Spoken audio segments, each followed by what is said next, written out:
Salut à tous, bienvenue.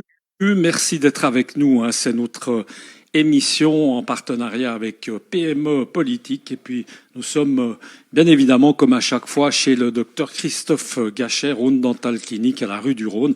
Et cette fois-ci, c'est le professeur Philippe Morel qui occupe ce fauteuil du dentiste de Christophe Gachet. Bonjour Philippe Morel. Bonjour Monsieur Urbain. Merci beaucoup d'être avec nous. On va dire que vous représentez cette fois-ci le NCG, candidat pour le Conseil d'État qui va se passer début avril, le premier tour le 2 avril. Le 2 avril, oui. Alors avant de parler un peu de votre parcours personnel et de deux, trois questions liées à ce parcours, quel effet d'être assis comme ça sur un fauteuil de dentiste? Parce que j'ai presque envie de dire que c'est à peine l'arroseur arrosé, si vous me permettez. C'est-à-dire que vous avez plus l'habitude d'être de l'autre côté de la barrière, en quelque sorte, que celle-ci.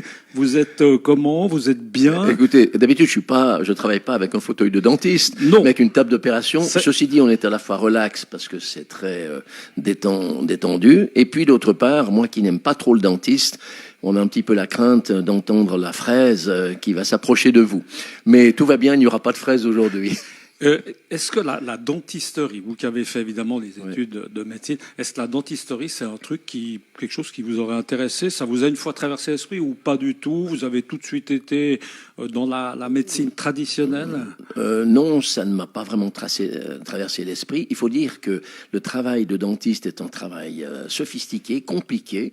Il s'associe parfois à la chirurgie maxillofaciale. C'est un travail de détail, de minutie, donc c'est un travail que j'admire beaucoup. Mais disons que ça ne m'a, au cours de ma carrière, pas tenté. Voilà. Si on reprend un petit peu depuis le début, les autres candidats se sont prêtés un petit peu au jeu de carrément commencer peut-être par le parcours scolaire de votre enfance, sans forcément parler de la première primaire, mais la suite. Comment était votre parcours, par exemple, scolaire? Alors moi, j'ai été un enfant assez actif, on dira ça comme ça, ce qui fait que les notes de conduite n'étaient pas toujours très bonnes. Par contre, je travaillais bien et j'avais des bonnes notes dans les différentes branches, le français, le calcul à l'époque ou les mathématiques. À la fois à la récréation, j'étais turbulent et puis en classe, j'étais très assidu. Et j'ai passé ma maturité à Genève dans de très bonnes conditions. J'étais quelqu'un d'intéressé. À partir de l'âge de 11-12 ans, je suis devenu quelqu'un qui travaillait beaucoup, qui attachait beaucoup d'importance à ce qu'il apprenait et qui voulait en somme réussir. Et à l'époque, c'était avoir des bonnes notes et comprendre et maîtriser certains sujets. Le fait d'être médecin, c'est souvent un petit peu héréditaire. Vous, par exemple, vos parents, vous avez des frères, des sœurs, quelqu'un vous a ouvert le chemin? Non, alors moi j'ai un père qui était ingénieur, une mère qui était couturière, je n'ai ni frère ni sœur, et je n'avais personne dans ma famille qui était dans la médecine. Donc c'est vraiment inaugural dans notre famille. La raison, c'est peut-être que comme enfant, j'ai eu un ou deux médecins pour de la bobologie, des petites choses qui m'ont beaucoup marqué. L'un d'eux, je peux le dire, c'est notre pédiatre, le docteur Guinan, qui avait son cabinet à l'époque à la place Claparède, qui était un personnage assez extraordinaire, avec beaucoup d'empathie, beaucoup de compétences, et avec lequel, malgré les soins qu'il me donnait, j'ai eu beaucoup de plaisir. Est-ce qu'on peut dire que vous étiez déjà voué à la médecine depuis votre plus jeune âge, ou vous aviez des rêves comme on en a tous eu de pompiers ou de policiers ou trucs comme ça? Non, moi c'était vétérinaire. Au début, c'était vétérinaire. J'avais envie d'être vétérinaire. J'aime beaucoup les animaux. J'aime toujours beaucoup les animaux. J'ai toujours été entouré d'animaux. J'en ai encore. J'ai 2 chiens, 2 chats maintenant. Enfin, nous avons 2 chiens, 2 chats. Donc, vétérinaire était ma première aspiration. Puis ensuite, j'ai bifurqué sur la médecine. Et dans la médecine, ça a vraiment été très rapidement et d'emblée la chirurgie qui m'a plu par l'aspect de l'action, l'aspect du faire, l'aspect peut-être du résultat que l'on voit et que l'on peut mesurer. Avec un très grand respect pour mes collègues de médecine interne, dont j'admire les qualités de réflexion et les capacités. À un moment donné, dans ma formation au Hugues, le chef du département de médecine m'avait proposé de venir travailler chez lui. C'était pour moi un dilemme, parce qu'il était une personne extrêmement importante, le professeur Muller, mais j'avais dans mon esprit et dans ma planification, dans mon organisation, décidé de faire la chirurgie, ce que j'ai fait. Et aujourd'hui, ça continue. Aujourd'hui, ça continue. Aucun regret. J'ai eu une carrière fantastique et j'ai vécu une grande période de ma vie au Hugues dans des conditions optimales, dans un hôpital très performant, avec un soutien institutionnel important. Donc j'ai été très heureux. J'ai passé quelques années à l'étranger, bien sûr, en Angleterre, aux États-Unis, 3 ans aux États-Unis. Mais les Hugues sont l'endroit vraiment où j'ai fait ma carrière et encore une fois avec beaucoup de bonheur, par les équipes aussi au sein desquelles j'ai travaillé, que j'ai en partie bien sûr créé. Et aujourd'hui, vous opérez? Alors aujourd'hui, je continue à opérer, bien sûr, je continue à opérer. J'opère dans différentes cliniques à Genève avec beaucoup de bonheur. Je mesure la qualité de ce que l'on peut faire dans ces cliniques, avec la qualité pour moi des médecins anesthésistes, des soins intensifs ou des surveillances post-opératoires. Et je dois dire que je fais encore des opérations importantes du foie, du pancréas, dans ces cliniques avec beaucoup de sécurité. Voilà. Et c'est pour moi un vrai bonheur. J'allais vous dire, vous êtes aussi performant qu'avant, ou peut-être même plus, l'expérience. Alors, la seule chose que je ne peux pas faire, évidemment, dans le privé, c'est la transplantation. Et comme vous le savez, j'ai fait une partie de ma carrière dans la transplantation. J'ai créé l'unité de transplantation Hugues, puis le service de transplantation. J'ai initié un certain nombre de programmes de transplantation. J'ai été le directeur médical de Suisse Transplant pendant plus de 20 ans, le représentant de la Suisse au Conseil de l'Europe pour la transplantation aussi. Ça, évidemment, je ne peux plus le faire dans le privé. C'est des tâches, des opérations et des prises en charge qui sont à vocation universitaire.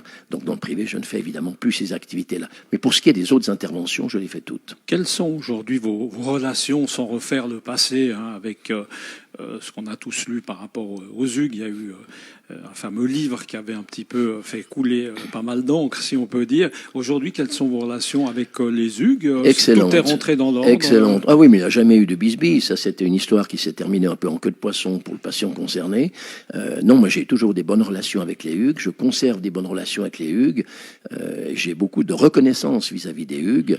Et les relations que j'ai actuellement avec la direction, le directeur général, sont simplement excellentes.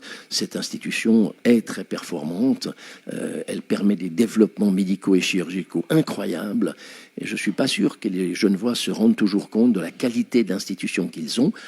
Encore une fois, balancée par une médecine privée et des cliniques dont la qualité est également extraordinaire. Donc, professeur Morel, en admettant, on vous le souhaite du reste, que vous soyez élu, conseiller d'État, ça veut dire que tout ça, forcément, va s'arrêter. Tout ça s'arrête. Tout ça s'arrête. Un petit pincement, enfin, vous vous êtes déjà mis dans cet habit-là, dans ce contexte-là, ça va pas, oui. Ça va être, non, c'est une autre vie qui va forcément démarrer. J'ai adoré la chirurgie et je l'adore toujours.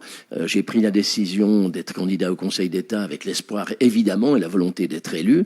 Si j'étais élu, ce que je souhaite vivement et ardemment, bien sûr, j'arrêterais naturellement totalement la chirurgie. Alors oui, il y a un pincement sur les années que j'ai consacrées, sur le contact avec les patients surtout, et c'est surtout ce qui me manquerait finalement, c'est le contact avec les gens, mais je le retrouverai dans le cadre politique, parce que je suis un homme de contact, j'aime le dialogue, j'aime être avec les gens, j'aime discuter avec les gens, et ça je le retrouverai bien sûr dans mes activités politiques. Ça c'est un peu le point commun, la politique, la médecine, c'est aimer les gens, il faut aimer s'intéresser aux autres, avoir de la bienveillance, etc. Ouais, de l'altruisme, c'est ça. Ouais.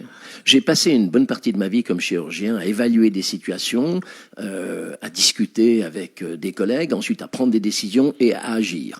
Je suis un homme d'action. Et dans la politique, je compte être exactement la même chose, c'est-à-dire analyser les situations, ensuite dialoguer, et puis ensuite, de manière aussi consensuelle que possible, prendre des décisions qui doivent être appliquées, qui doivent être, en somme, matérialisées à un moment ou à un autre. Donc ça, c'est un petit peu l'éducation que j'ai eue au cours de toutes mes années de chirurgie.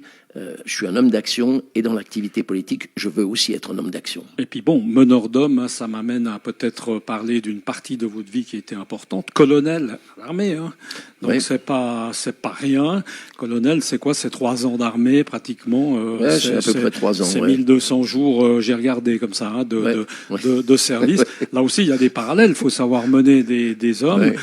Aujourd'hui, vos souvenirs d'armée, votre carrière sont excellents. Vous auriez pu imaginer d'en faire votre métier, par exemple? Écoutez, vous ne croyez pas si bien dire, parce qu'à un moment donné, une conseillère d'État genevoise m'avait proposé d'être candidat au poste de médecin-chef de l'armée. J'étais un peu étonné parce que je commençais une belle carrière chirurgicale, mais oui, j'aurais pu, peut-être avec évidemment moins d'intérêt que pour la chirurgie. L'armée m'a appris une chose très importante, elle m'a appris à obéir. C'est assez étonnant à dire, mais dans le fond, dans l'armée, on a toujours un supérieur. supérieur. Quand on est colonel, on fait surtout obéir un peu les autres, mais avant ça, il faut obéir soi-même. Non, il faut obéir, on apprend à obéir, on apprend à se limiter aux ordres, on apprend à exécuter des ordres. Et puis pour ce qui est de ceux qui sont nos, entre guillemets, subordonnés, il faut être un leader. Il suffit plus de donner comme dans la vie civile, il suffit plus de donner des ordres pour qu'ils soient exécutés. Il faut être devant, il faut être avec. Il faut exiger des autres ce que l'on est capable de faire soi-même.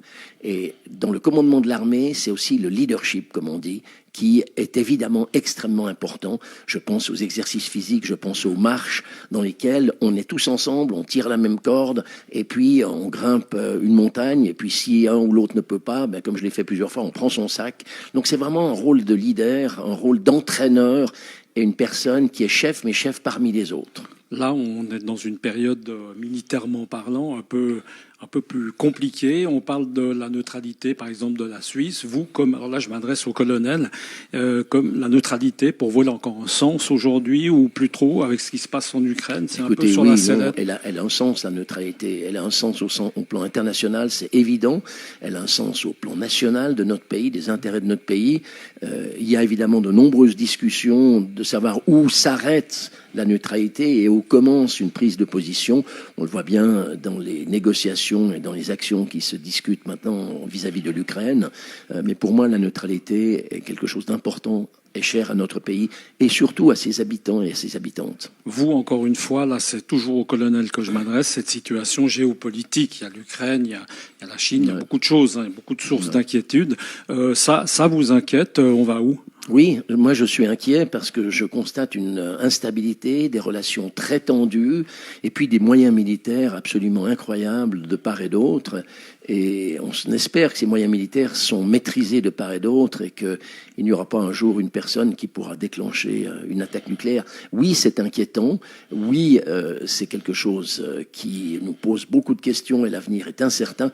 Je reste cependant confiant dans l'être humain, je reste confiant dans les capacités de discuter, les capacités de négocier, les capacités d'arriver à une solution qui finalement ne sera idéale pour aucune des deux parties, mais qui permettra à chacune de sortir de ce conflit difficile. C'est finalement aussi un art de la politique. L'art de la politique, c'est d'avoir des personnes d'opinions différentes qui vont réunir leurs forces, unifier leurs idées dans l'intérêt commun. Et finalement, c'est ça. Et c'est important d'avoir des opinions différentes, de discuter et de proposer ensuite à la population, avec conviction, un axe qu'on a déterminé de manière commune, mais dans l'intérêt de tous. C'est finalement un art de la politique aussi. Comme on est dans les différentes opinions, alors on le sait, vous avez changé plusieurs fois de parti, 70 ans, vous vous présentez au Conseil d'État. Alors ceux qui disent que vous changez tout le temps, que vous êtes un peu une girouette, que vous êtes trop âgé pour occuper un siège au Conseil d'État, qu'est-ce que vous leur répondez à ceux-là? Alors écoutez, changer de parti... La moitié des Suisses changent de parti au moins une fois dans leur vie. Changer de parti, il y a des exemples autres à Genève de conseillers d'État qui ont changé de parti. L'important, c'est de ne pas changer de conviction et d'axe d'idées. Et je n'ai pas changé de conviction et je n'ai pas changé d'axe d'idées. Pour ce qui est de la question de l'âge, elle ne se pose pas pour moi parce que je suis extrêmement actif et ceux qui ont des doutes sur mes capacités physiques peuvent me suivre pendant une journée, s'ils arrivent. Alors, le secret, effectivement, votre secret, finalement, c'est lequel? C'est l'intérêt de ce que je fais. Hygiène de vie, oui, aussi, vous faites attention. Mais l'intérêt, la passion de ce que je fais, le fait que ma famille me soutient et accepte ces nombreuses heures d'absence, encore maintenant, je rentre souvent tard le soir, donc j'ai une forme physique qui est très bonne, j'ai des gènes certainement très bons, mes parents sont venus très âgés, je suis en pleine forme, à la fois physique et puis psychologique et mentale, donc j'y vais, et bien sûr que la motivation, c'est l'envie, c'est le plaisir de faire ce que l'on fait, puis la volonté d'apporter quelque chose aux autres. Donc là, le Conseil d'État, des journées tout d'un coup de 10 heures, ça vous inquiète pas, ça vous fait pas peur? C'est seulement 10 heures, moi, ça oui, va. Non, ça va. Alors, si c'est 10 heures, vous me rassurez, M. Robin. Si c'est que 10 heures, ça va. Non, ce sera des petites journées. En dehors de ça, qu'est-ce que vous avez comme passion? Alors la musique, oui. Le sport, vous faites Je fais du sport, mais plutôt du sport, j'allais dire, solitaire, c'est-à-dire du footing, des activités qui ne m'astreignent pas à être à un endroit précis, à une heure précise, avec une personne qui attend, comme par exemple le tennis ou d'autres sports qui se font à deux. La bicyclette aussi, j'ai 3 vélos. Donc j'essaye dans le temps libre de dépenser de l'énergie, et puis je passe le temps temps de libre que j'ai avec ma famille, avec laquelle j'ai beaucoup de plaisir, et puis que je ne vois pas très souvent. J'ai 2 filles, 2 petites filles, et puis une épouse, bien sûr. Et passer du temps avec eux, avec elles, pour moi, est important. Et les animaux, ça prend du temps. Alors oui, surtout que je les soigne, les animaux. Ça fait marcher. Qu'est-ce que vous avez comme chien? Alors j'ai 2 chats et j'ai 2 chiens. Puis j'ai un de mes chats qui maintenant a une gingivite extrêmement sévère. Je le traite 2-3 fois par jour en lui injectant dans la bouche. Et un chat, c'est pas facile. Des produits désinfectants, des produits calmants. Les chiens aussi doivent être soignés. Donc c'est un peu un hospice vétérinaire maintenant, mon domicile. Ah bon, mais tout va bien et ils évoluent bien. Et bien sûr que j'ai des vétérinaires qui m'aident et qui me donnent des conseils et qui guident les traitements qu'on donne à ces animaux, mais qui sont très reconnaissants. Ce qui est très marrant, c'est que les 2 chiens, par exemple, c'est un York et un Pinscher, lorsque j'arrive tard le soir, ils sont contents, ils me voient, ils sont contents, ils manifestent, ils sont en train de dormir. Comme on dit souvent, c'est les seuls qui nous font la fête. Hein, ouais. Non, mais mon épouse est souvent debout, et tout le monde sait qu'elle me prépare des repas chauds, même quand je rentre à 11h minuit. Bravo. Donc là, je suis soutenu. Donc j'ai une vie qui est très équilibrée et qui est très saine finalement. Il y a une place pour la musique. Hein. Ça, la musique, ça prend beaucoup de votre esprit, de votre temps. J'aimerais que ça en prenne plus, mais j'ai pas énormément de temps. Mais c'est vrai que c'est aussi une manière de se relaxer, puis une manière de réfléchir. Manière d'être tranquille puis de réfléchir à certaines situations, à certains problèmes, à imaginer des solutions. Et puis vous étiez un grand fan de Johnny, hein, je me rappelle. Je suis toujours. Il vous manque Johnny? Écoutez, les spectacles me manquent. Ouais. Ce que j'admirais beaucoup dans Johnny, en plus de sa musique, c'est son énergie. C'est cette espèce de force qu'il avait. Et je lui avais dit, une fois, je l'ai rencontré plusieurs fois, après l'avoir soigné de manière inaugurale. La première fois que je l'ai rencontré, je l'ai soigné. Mais après, je l'ai revu plusieurs fois. Et un jour, je lui ai dit, vous savez, Johnny, je vais vous faire une observation en compliment qu'on vous a peut-être pas fait souvent. Il m'arrive parfois, dans des très longues opérations, d'avoir des fois un petit coup de barre, si je puis dire. Je pense à vous. Ça me redonne de l'énergie et de la force. Et je vous mettiez pas Il était très étonné. Pendant l'opération? Jamais de musique. Jamais. On peut pas mettre de musique. Jamais. Moi, j'ai jamais voulu de la musique. Je veux la tranquillité, le silence dans la salle d'opération. Ça déconcentre. Et l'énergie des gens et les propos qui sont tenus doivent avoir attrait uniquement aux patients dont on s'occupe. Pour moi, pas de musique en salle d'opération. Il a une doublure, hein, Jean-Baptiste Guégan. Ça vous dit, ouais, c'est oui, vous êtes fan. Écoutez, non, j'admire ce qu'il fait. C'était vraiment le personnage, c'est ça. C'est le personnage, voilà. Plus que la musique encore, c'est l'énergie, la volonté, et finalement aussi l'intelligence pour avoir conduit une carrière aussi longue à travers tant de modes musicales. Donc c'est la personne qui m'attire. Demain, l'art, par exemple, est-ce que ça prend aussi une place un peu dans ce que vous faites, l'art? Vous avez des...